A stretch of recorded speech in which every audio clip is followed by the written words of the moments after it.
Welcome to the Fox Den, episode 8 of the Fox Den. We're rolling right along, folks. Rolling right along indeed. We're coming to you live from the mountains of Appalachia here in Virginia. I used to say Southwest Virginia because that's where I live. But when you say that, you know what people say every time back? Oh, you're from West Virginia? No, not at all. When we throw people out of Virginia, that's where they end up, in West Virginia. So I kind of stopped with the Southwest Virginia, Montgomery County, Appalachia, here in the hills, Blue Ridge Mountains. So anyways, coming to you live. Glad everybody's here. We got a whole 3 people rocking with us right now. Let's see if we can get the numbers up. Tell a friend if you like it. If you don't, tell 2 friends. And you guys can tune in together and laugh at me. I don't care why you tune in. Just tune in. I'm not getting paid, but I'm trying to get this Rumpior thing out there, man. Fox Man had a great show last night, by the way. That was one of the true good ones. I wish I had some pictures to show like he did, because that was epic, man. JJ, woo! That's going to take a while. Shake that one off. Anyways, let's get into it. Joey Work is here. Joey Work in the house. Baseball savant Joey Work. Joey, for you, buddy, the Buccos. How are they doing? I think they had 38 players they could protect. They didn't protect 8 of them. They lost 8 they didn't even protect in Rule 5. What are they doing? What are they? Well, just you be the GM of the Pirates, Joey. God bless America. They stink. It's an early rant. I shouldn't even got started. Joey Work, got my head on baseball. I got my Buccos hat on. Got my Costa shirt with my Costa Tuna Alley blackouts. That's right. Really handy to see the fish with. So a quick recap. Last Tuesday, I gave out Maryland at Wisconsin plus 1.5. Did lose that play. Wisconsin shot 38% from the floor and 58% from the line. Don Play, what's up, my guy? 38% from the floor and 58% from the line is never going to get it done in a Big Ten conference road game. It's just not. But I want you to note that they kind of still stayed close in that game. Maryland's a good basketball team.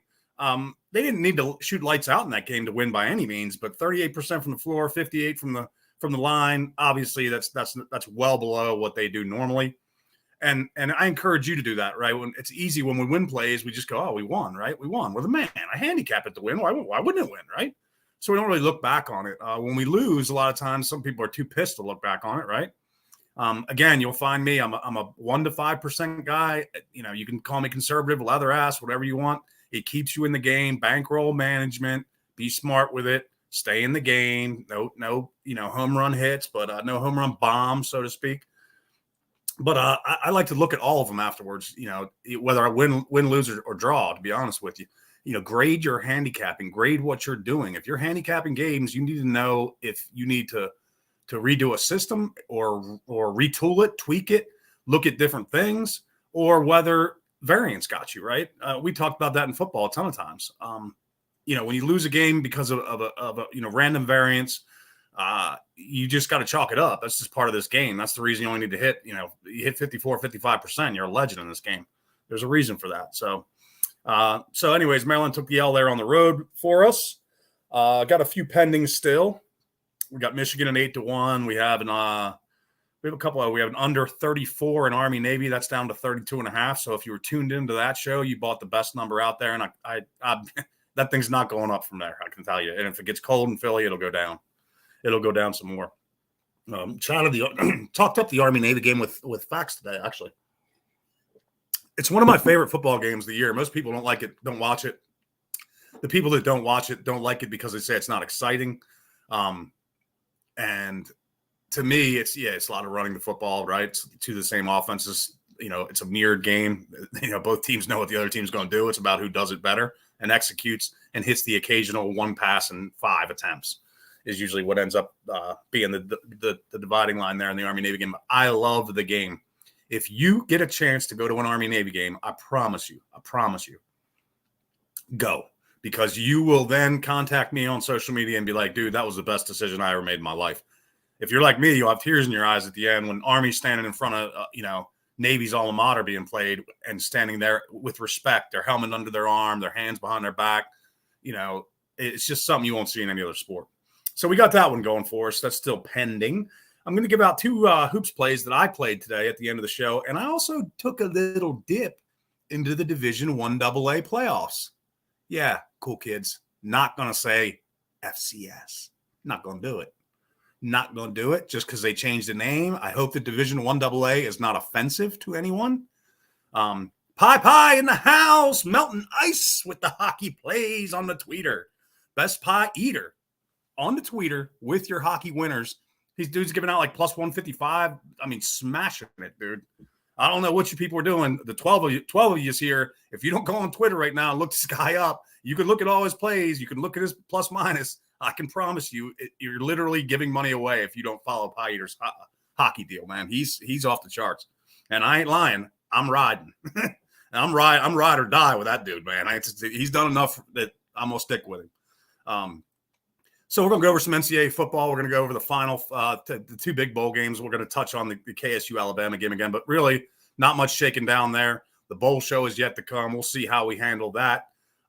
The Fox has got to go in for a hip replacement here shortly, so we're gonna have some R&R downtime, probably about a month off the job, so to speak. And so, anyways, that's coming up. That's on the agenda, and appreciate you, Pie. So, just to get it kicked off here, we're gonna talk quickly on TCU Michigan. So, a couple numbers. DK Virginia has it at 858.5. MGM Virginia has it at 7.5, 59. So this was something we touched on in one of my first couple shows, but I kind of talked about methods and kind of an intro to handicapping for people that are new to it. If you have 1,000 to deposit, everybody wants to put the 1,000 in one account, one company's account. If it's DK, MGM, FanDuel, wherever you're at, whoever you got, whatever the options are, Bet Rivers. I know Circa's out there in some states. I think Westgate's out there in some states. Anyways, instead of putting 1,000 in one, put 200 in, as long as the bonuses are equal, as long as you're not getting killed, because you got to get these guys for whatever they're giving on bonuses. Assuming equal bonuses, 205 accounts or 303 is better than 1,001. And there's a perfect example right there. I know it doesn't seem like much, right? It's 7.5, 8, but there have been outs out there where you can get a significantly better number on a major college football game where, these things generally get ironed out in the first 24 hours, 48 hours. After that, they sort of, they do a little of this to start, right? And then they just take money after that. The bookmaker's got his number ironed out by the sharps. But take those advantages, right? We're going to talk, our next segment, we're going to talk about, another one of my Twitter rants last week. I get so funny on it. But last week it was trap games, right? A trap is something you can't get out of. Betting a game, you can do one side, the other side, or pass. So we're gonna talk about CLV versus BLV. And if you haven't heard of BLV, that's fine. I think I made it up. It's probably not even an official sharps term, so they might not even recognize it. But I'll explain why, in my opinion, and I'm sure any professional bettor would agree with me, BLV is actually better than CLV. We'll get into that. So not much line movement there. We were talking about this game today, and so if you look at the side, you look at the total, 858.5 on DK. So you're looking at a 33-25 final, right? Is what they're, technically what they're kind of bounces out at, right? Michigan by 8, 58 on the total. If I see, I looked today, I don't know when they're going to pop. I mean, I'm sure they'll pop eventually here, but if I see a Michigan team total at 35 or better, preferably 34.5, 34, even at 35, I'm heating it up. I'm going to tell you that right now. I don't know. I mean, they got a month to prepare for them, but can TCU get transfer portal guys in between now and that game? Because I don't know how they're going to – I mean, you can only coach up so much. You can only scheme up so much. They're probably going to be a little bit of a mismatch with Michigan talent-wise, and maybe even the physicality a little bit, right? Maybe not. That could be debatable. I'd give that a debate. But either way, if Michigan team total comes out at 35 or better, I'm heating it up. That's all I got to say about that. You can do what you like. So OSU, Georgia's just still rock solid. That one's just sitting on the number, 6.5, 62. Again, it's tempting to take Ohio State at that number because my ratings, have these two teams virtually identical. So you say, well, if they're virtually identical and you're on a neutral getting 6.5, when it's sitting on 6.5 like that, I mean, I'm going to wait and see if I see a 7. Like I said earlier, last week's show, 7, I'm betting OSU, 4, I'm betting Georgia. That's how I went into the game. Why get off my soapbox, get off my position now? I'm just not going to do that. I looked at my ratings and I set a number where I'm comfortable, in a better pass situation. -4, it's Georgia. +7, it's Ohio State. 6.5 doesn't change anything for that, and it really doesn't look like it's going anywhere. DK and MGM had the same thing on that game, and the same thing on the Alabama game. Alabama's 3.5 and 54.5. So again, my ratings say that line's, but perception. Look what Kansas State just did. It just beat TCU. I didn't have a loss. So, eye test. You can go with whatever you like there. So that's kind of it. I just wanted to discuss that team total because that was something that we had talked about today on the phone, and I was like, yeah, that's probably one to heat up. I just don't see TCU stopping them, right? I mean, I don't see how anyway. I think Michigan puts up 35 points in that game. That's all I'm going to say about that. So let's get on to CLV or BLV. Okay, so this is another hot topic, that on the Twitter, right, on the Bluebird app. So a lot of the professionals, and they are legit professionals. I can name their names, but I'm not going to plug them. They're not paying me anything, so I'm not going to name who they are. But if you're on gambling Twitter, you're going to find them. They're not hard to find. They tell you that they're pros. Their bio tells you that they're pros. They bet games. They bet sports for a living. It's such a small fraternity. That's why I tell you to tune into Facts Man, because he's a member of that fraternity, and it's a tiny, tiny fraternity.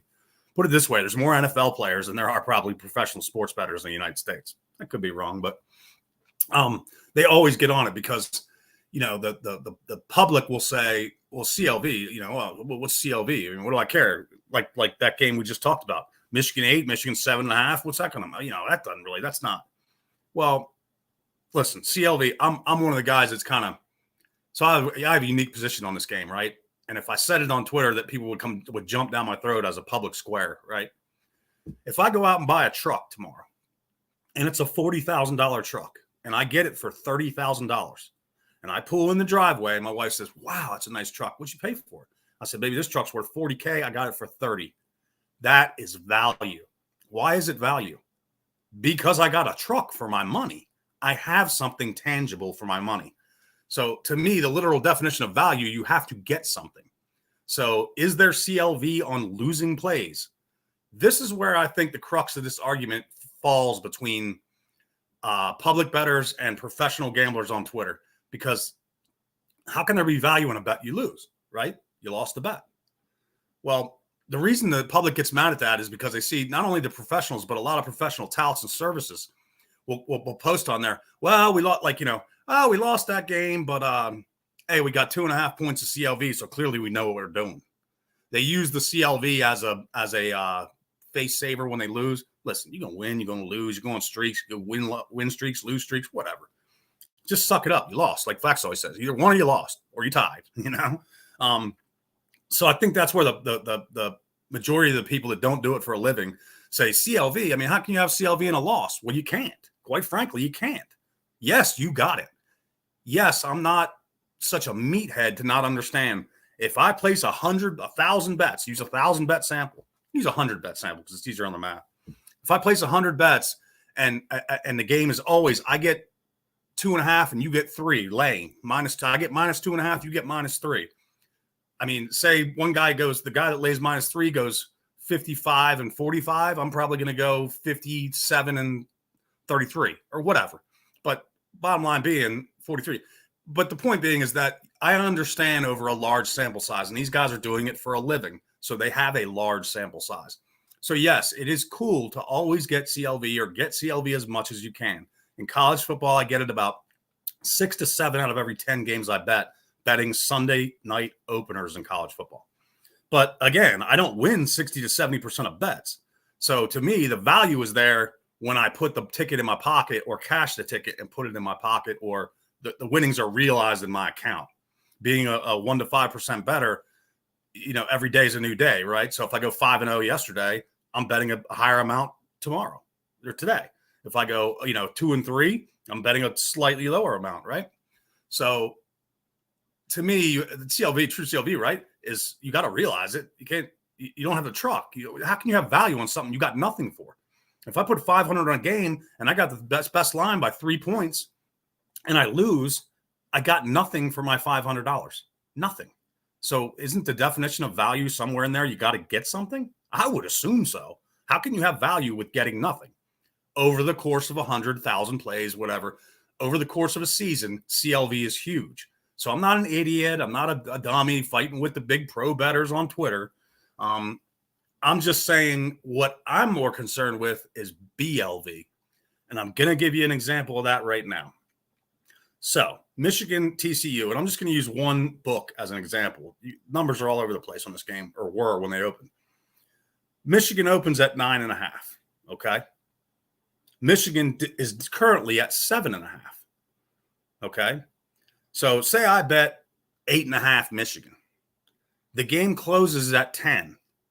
The CLV guys are going to be saying, I got the CLV, baby. 1.5 points. Look at me with the CLV. Well, the guy I want to be is the guy that buys the best line. So again, when you're talking about a game that has lines up for almost a month, it's going to move a lot in the beginning, and then it's probably going to level out. And then at game time, it might have another push. But best line value to me is what's most important. I know it's a little bit of a rant, and it doesn't seem like much, but games do this all the time. I've bet games where I bet the opener. The next day I have 2.5 points of line value, and at game time, I'm a 0.5 point the other way. Okay. Or a point the other way because somebody came back and slammed it once the number got to a certain place. So in the end, you want to always try to get the best line so you can get best line value. Okay. There's too many people that focus on CLV, what the closing number is versus what they got. You got to look at the journey in between, man. You got to see, did it go from 10 to 7 back to 10? In which case the plus 10 is the best and the minus 7 is the best. Anything in between is CLV, blah, blah, blah, blah, blah, blah, blah, blah. Okay. Best line value is what I'm looking for. Yes, you need CLV to get more wins over the long haul. I'm not arguing with anybody about that. What I am saying is don't tout. The problem that people get pissed at it or get fed up with it is because it's touts or pros going, well, I lost that one, but I got the CLV. Well, did you get the BLV? At least say you got the BLV. At least say you bought the best line on that game if you're going to go out there and cover up for a loss. When I lose a game, I just lost it, okay? Yeah, I talked about it today. Wisconsin, 38% from the floor, or Maryland, 38 from the floor, 58 from the line. That's just data, okay? That's probably going to be a reason you lose a basketball game. Now, some people could come back and say, well, Wisconsin's defense at home is tough. And that's the kind, well, they don't, if they produce those numbers every night, they go undefeated on the season. So 38%, 58%, that's variance. Take your loss, variance or no variance, CLV or BLV. But as a bettor, try to get the best line value, especially when you're betting games that are hung for a week or so, right? A month or more, like these games are, you know. So we got that ran out of the way. 17 minutes. We're at 17 minutes. Pie's in here. Don plays in here. Am I crazy for taking Michigan -2 first half? Is that so that's not basketball, obviously. I don't think it is. I don't think they're playing tonight. Don play, you're gonna have to get me on that or let me know what you're asking about. Because Michigan -2 first half, if they're 8 on the game, I don't know where you would get unless that's basketball. Okay, that makes sense. Basketball. Sweet. That makes a lot more sense, dude. And I was like, dude, if you're getting 2 in the first half, tell me your book. I'm going to heat that thing up. Let me see here. Am I crazy? Now, you know, I'm not the biggest Michigan. I know the guy who really coaches the team isn't the head coach of the team, so to speak. It's a tricky kind of scenario. I mean, I'm not as high on Michigan as other people are. I'm not as high on them as other people are. So I'm not going to give an endorsement on that one. You know, it's I'm just looking at the numbers a little bit. The numbers aren't really great either in that scenario. I mean, I'm looking at 2-point percentage. You know, Michigan has the advantage in statistically in only 2 of the 5 stat categories that I look at. My data points, what I call, you know, metrics data points. You can call them all kinds of fancy stuff. They're stats. They're the 5, what I feel like personally are the 5 important stats. Now, there's basketball handicappers out there that would probably tear me to pieces, and they can do whatever they want. I don't care. You know, there's certain things that I feel like are important things, Don, and in those 5 metrics, data points, I think Michigan is behind in all of them. And the one of the ones they're ahead in, they're in the bottom third of NCAA. The other one, they're just above the midpoint in the NCAA. Again, Minnesota's not, or there's no great shakes, but they actually have a better number than Michigan on a couple of them. So, and I think that Michigan's on the road there. Is that correct, Don? I'm pretty sure they are. So, Minnesota, I think it's Minnesota. It's not an easy place to play. I'm trying to read my handwriting because I did this late last night. I did my numbers pretty late last night. So,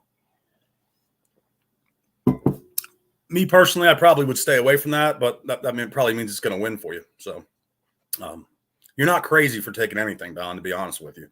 Don't ever, people get into that where they, and everybody can be guilty of it, right? We see something. Yeah, Michigan's on the road. That's what I thought. So they see something. They see another guy's opinion out there. Oh, God, man, I'm on the other side of that game. Oh, God, the line moved to a half a point against me. Listen, if you're handicapping games and you're putting your time in, do your work, put your time in, run what you brung. Dance with the girl you brought, so to speak. Don't worry about what anybody else says about it. I know that can be a serious, real trap is going on Twitter and looking at gambling Twitter because, the other one that gets me, and I'm going to speak to this right now, and I'm not going to name anybody's name, but if you're on gambling Twitter, I can promise you know who at least one of these people are. If somebody posts a play, like I'm going to give you my plays tonight, I'm going to tell you what I bet them at. I'm going to tell you what the current number is. Why? Because I'm not somebody trying to inflate myself for no damn good reason. I'm not getting paid anything to do this. Why would I sit up here and lie about something? Oh, you can get that line. But a guy will post on there, just for example, under in the XYZ game basketball, 138.5. Oh, okay. So I'll go on there and look. And the only reason I'm looking is because I know the person it happens virtually every single play they make. You go online, it totals 132.5. Well, yeah, I'd like under 138.5 too. Hell yeah. You took 6 points of line, man, 4 or 5 points.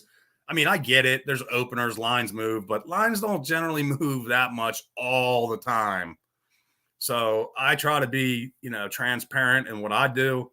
I've told you that when I bet college football numbers. So if I bet 10 games, 7 of them, nobody's going to get that number again after Sunday night, Sunday, 10 o'clock at night. You're not going to get it. Probably won't get it after dinner time Sunday.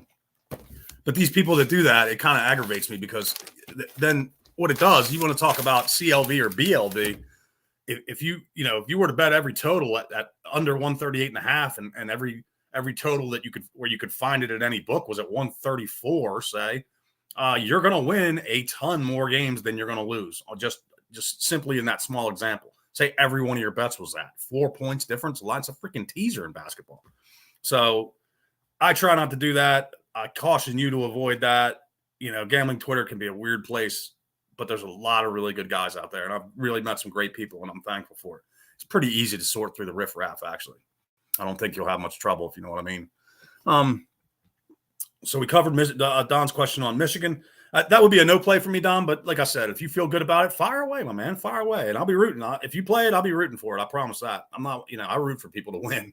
Unless you're betting against me, then I'm not going to root for you to win. So let's get on with the meat and potatoes of it. We're at the 23-minute mark. Junior's got practice tonight. And again, moving forward, I don't know. There probably will be no show on Tuesday. Because I don't know what the recovery is going to be like from the surgery.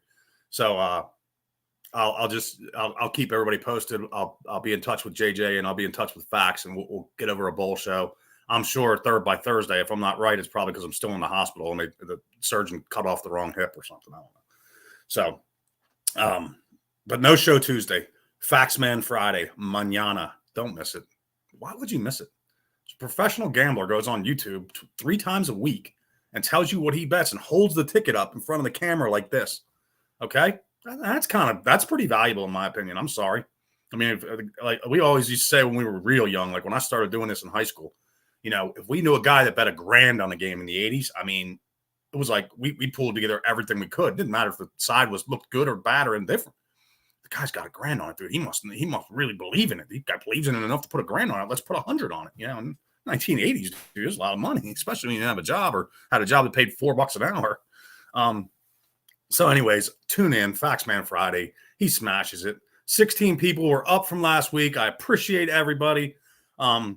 What's the play for Army Navy this weekend, Don? So we played about 4 shows ago. I gave out under 34 in the Army-Navy game. It's down to 32.5. So, but I will give you an additional, it's not a quote unquote official play, but it's certainly one that I'm looking at. And I'm not trying to steal anybody's thunder because I did talk about this game with somebody on the phone today, if you know what I mean. But I might get down on Navy yet. And I'm just going to say, if I did it, it would be because my sister was one of the first women to attend the Naval Academy. Cheers to my sister. But let's just say I like Navy in that game, and we'll leave it at that. Somebody else might cover that for you. I think they probably will tomorrow. So just an opinion there for me on that one, Don. Definitely watch Facts, man. I'm not sure that total is done at 32.5. It might go down yet. So these two teams are on the same thing right back at each other. It's like I said, it's like playing football on a mirror. I mean, we'll see. We'll see. Hopefully the weather gets a little chilly in Philly. Chilly in Philly. I love it. So let's get down to meat and potatoes. If anybody came here for what I bet. NCAA basketball, I made 2 plays last night. From the CU Event Center in Boulder, Colorado, we have Colorado State visiting the Buffs. Probably the hottest, like one of the hottest colleges in the country right now, just in terms of vibe, right? Like I bet when turn that game on tonight, like that place is going to be a little bit extra lit, and maybe Dion will be in the crowd. Like, I mean, I saw they did 50,000 in merchandise sales in one day, the all-time record for Colorado merchandise sales in a single day. 50K. Thanks, Dion. Appreciate you. And he's on Twitter like, I need offensive and defensive linemen. Hit me up. And you go on there, and there's like 5-star recruits on there like, yo, Prime, I'm easy to find. I'm on. Let's go. Video, recruiting videos, everything. It's kind of actually fun to watch. I mean, I'd do the same thing if I was a high school player right now, and Prime's like, I need offensive and defensive linemen. Who you want to play for? I'll play for Prime. So exciting place right now, I'm sure, in the sports world. I'm sure that the CU Event Center in Boulder tonight will be lit up to reflect that. However, I've got 2 fairly decent advantages. Let me just look at my numbers a second time to make sure I'm on the right 2 things that I look at. And that is, Colorado State is 20th and 5th in 2 of the big data points that I look at. They're 20th in one and 5th in the other. That's pretty stout. And obviously that's the reason I have these data points. That's why I think they're crucial. If they have a substantial advantage in 2 of those data points and they're not getting slayed in the other 3, it might work me toward a play. Colorado State's schedule might be a little soft if I remember looking at that, but I'm not really, that's not going to sway me off of it. I got Colorado State at plus 5.5 last night. It is currently at 4.5. So again, it's a point, but I'm being straight up with you. Might go to 5, might go back to 5.5. Heck, it might go to 6 by tip, and I might be the guy with a bad number. But I like Colorado State there. Nice edges in 2 of my big stats. Familiar foe, obviously rival. I look for the Rams to get it done with the number tonight, plus 5.5 at Colorado. Second game I looked at is Value City Arena in Columbus, Ohio. Buckeyes. And what am I doing here? I just totally spaced on who they're playing. Rutgers. Yeah. It's a bitch getting old, man. You got to get joints replaced. You can't even remember what the hell who the opponent is in a game you already bet it last in the almost 24 hours ago. What kind of train wreck am I? So Rutgers at Ohio State in Columbus, Value City Arena.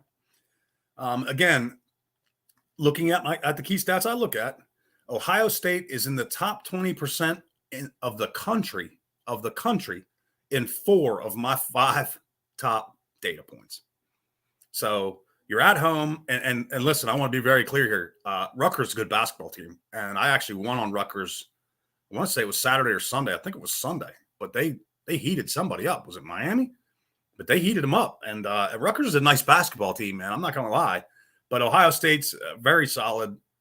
Sitting in top 20% in 4 of my 5 data points, and they're hosting in Columbus. It's a nice arena there. They should have a nice little home field. That's what I'm looking for. Brutal, honest. WT, why would you be any other way? And I got to ask, that looks like a Navy trident there next to your name, WT.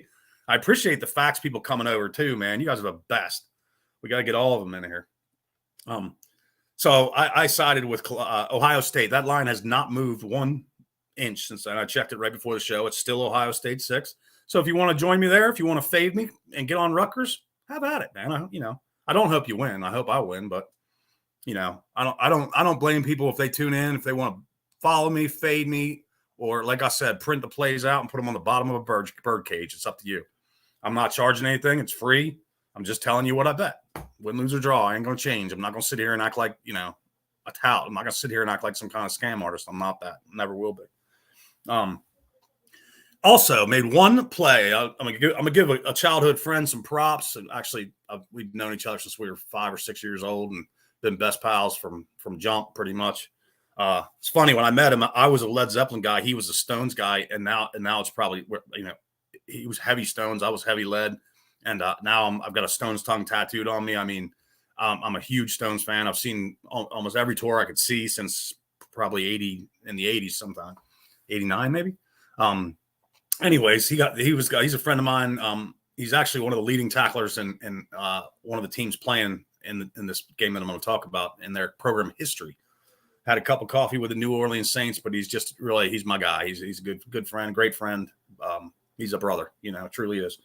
So we're dipping into the Division I AA playoffs, and no, I'm not going to call it FCS. I don't have to. Who's going to make me? Zeppelin 76 tour WT. Sick. How good was that? Only had a few years left at that point before Bonham left us, but man, woo. Navy SEALs, WTI. If you served, man, I thank you so much for your service. SEALs are the deadliest fighting force in the world. Unbelievable. I certainly appreciate you. If that's any props to the Navy SEALs, go Navy, beat Army. So we went to the Division I AA ranks. I like the playoffs. JMU was like a freight train of money there for a while, and their last few years in 1AA just kept going back and kept going back and kept running deeper. It took them a little while to get over what I call the Dakotas hump. There's always in 1AA football, there's like 14 teams that make the playoffs from how can they have that many colleges, by the way, in North and South Dakota? They have like North Dakota, South Dakota, North Dakota State, South Dakota State, North Dakota State. It's like, good Lord, man, where are you getting all these people from? Why do they want to go play in Dakotas? I've been there. It's pretty brutal, dude, in the winter. Anyways, South Dakota State is hosting Holy Cross, the school on the hill from Worcester, Mass, home of the Woo Rats in Worcester. So, anyways, Division I AA, South Dakota State hosting Worcester. I don't know how far I was behind the opener on this, but I do know that Circa opened this in Vegas. I saw Jeff Benson posted actually at 19, I want to say, which is a lot closer to my number. And again, in talking to my friend who's an alumni, former player, he goes to a lot of these games. Again, Fax always talks about this, right? Bet into what you know, bet into the local stuff, the stuff you can see, the stuff you can get the news for, the stuff you can keep a pulse on. He keeps a pulse on it, right? I'm tracking college football all year. I don't have time to track every 1AA team as well, because until the playoffs come and they whittle that sample size down to, the playoff field, the bracket, it's just too much for me. Again, old brain roasted.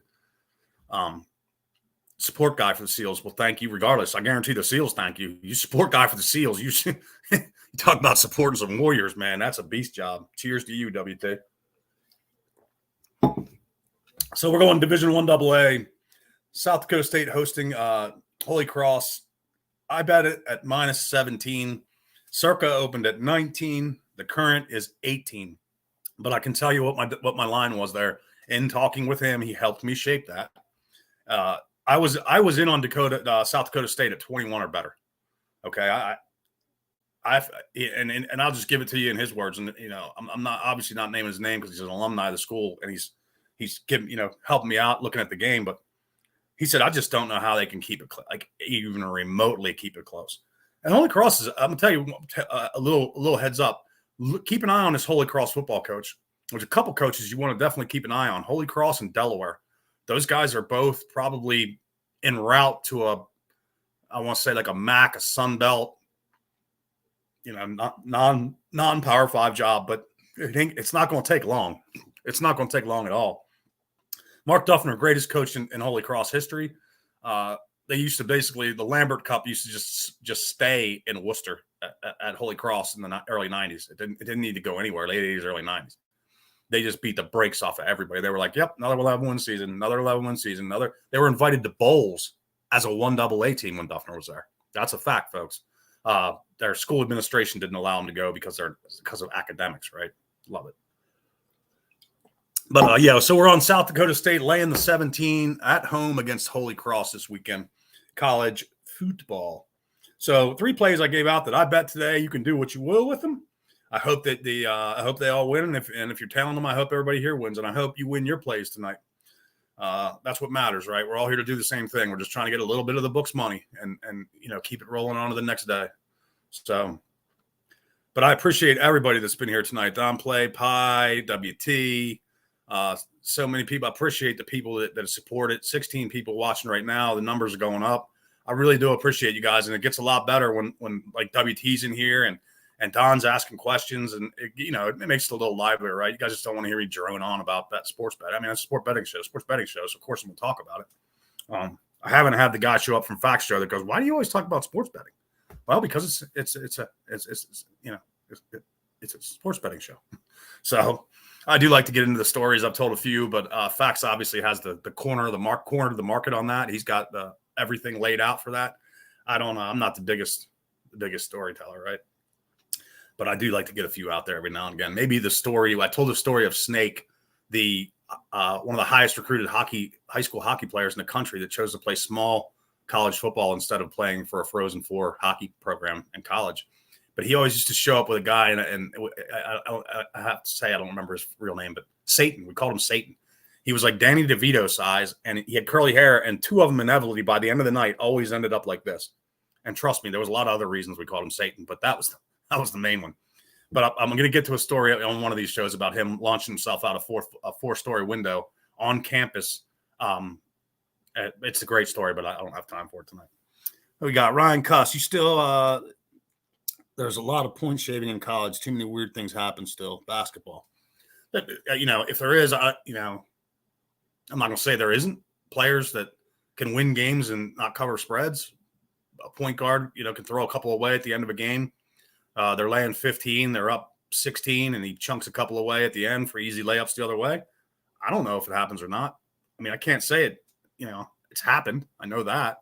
Guys have been caught doing it. I know that. But I don't. It's not a fear of mine, Ryan. I don't go into a game going, "Oh man, I hope that." It's just it takes so much money and time. I've never done it. Never fixed a game. Don't know but I can imagine like what goes into it. The time and money, and then the ability to get down at so many different places, right? Without the line getting out of control. Like, what do you bet a team at plus 15 and you've got the point guard shaving points. Well, by the time you get to the third place, it might be, plus 13. Now it's down to, what do you tell the kid that's got to throw the ball away? You got to throw it away more. It went from 15 to 12. I don't know, man. I'm not a conspiracy guy.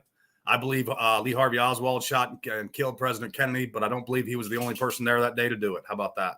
We can get into that one day too if you want. But I do believe he did it, and it's you can make your own conclusions. But I'm not a conspiracy guy. Ryan, if it happens, it happens. I just hope it doesn't happen in the games I'm on. I can't say I've ever seen evidence of it happen. I'm sure there's YouTube videos you guys can look up and watch, but I'm not the one for it. I think actually bookies and bookmakers are the greatest regulation for fixing sports that there ever was. Way better than the NCAA would ever hope to be. The NCAA could hire 8 million investigators, and those knuckleheads couldn't find their way out of a freaking room. But a bookie or a bookmaker will know if something's shady. And it really wouldn't take long. Like, what are you going to get? 1 win off that? The second time he does that, every book in Vegas is going to be calling everybody that can calling for an investigation. The guy starts throwing balls away at the end or throwing up bricks at the end. I mean, I don't sweat it too much, Ryan. I just enjoy it, man. I make a few dollars every year, and it's just like a second job for me is what it is, side hustle. So hasn't affected me yet. I think it would take too much to do it. So that it wouldn't make it. You got to pay him. Who else you got to pay? I mean, it's yeah. But to each his own. If you think it's too many weird things happen, still weird things do happen. You're right about that. Truth is stranger than fiction. I can tell you that, my man. Believe, what do they say? Believe half of what you see and none of what you hear. That's good advice. 6:42. I got to get the boy to basketball practice. Faxman Friday. Don't miss it. It's the best show going, content provider out there. It's free, and he's a pro. Okay. You don't get to listen to pros too much. Other than that, just remember, it's a long way to the top if you want to rock and roll in the CLV, BLV world.